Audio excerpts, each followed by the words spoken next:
నా ప్రియమైన బిడ్డ, నా మాటలు జాగ్రత్తగా ఆలకించుము.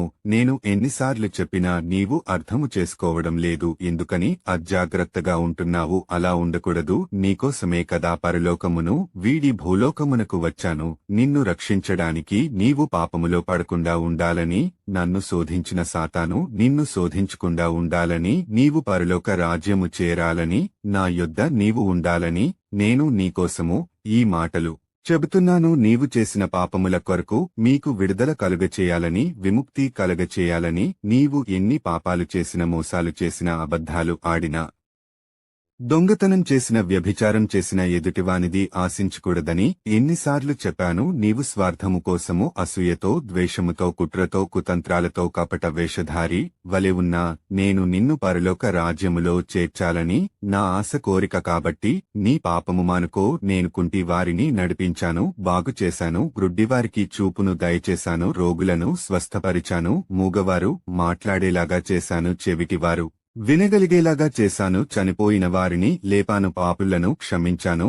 5 రొట్టెలు 2 చేపలు 5,000 మందికి పంచిపెట్టినప్పుడు తృప్తిగా నారు కదా. కానాపల్లి వివాహములో నీటిని ద్రాక్షరసముగా మార్చాను. ఇంకా చెప్పాలంటే ఎన్నో అద్భుతాలు చేశాను, ఆశ్చర్య కార్యాలు చేశాను. నీవు ఎన్ని అపరాధములు చేసినా నేను నిన్ను క్షమించాను. నేను ఇన్ని కార్యాలు చేసినా నన్ను నీవు గుర్తించలేదు.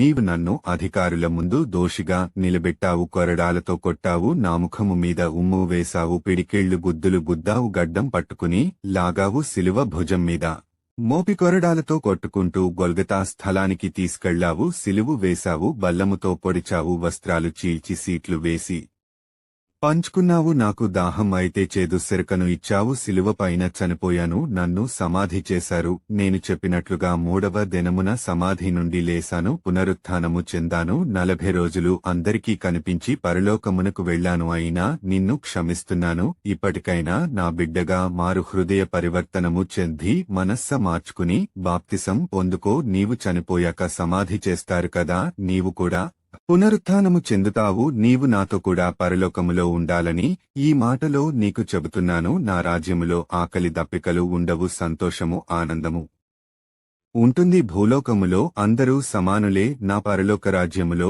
అందరూ సమానులే. మీరందరూ నా బిడ్డలే. నీవు నా ప్రియమైన కుమారుడవు, నా ప్రియమైన కుమార్తెవు. నా మాటలు ఆలకించుము. నేను 2వ రాకడలో రాబోతున్నాను. సిద్ధపడి ఉంటే పరలోకమునకు తీసుకువెడతాను. ఆమె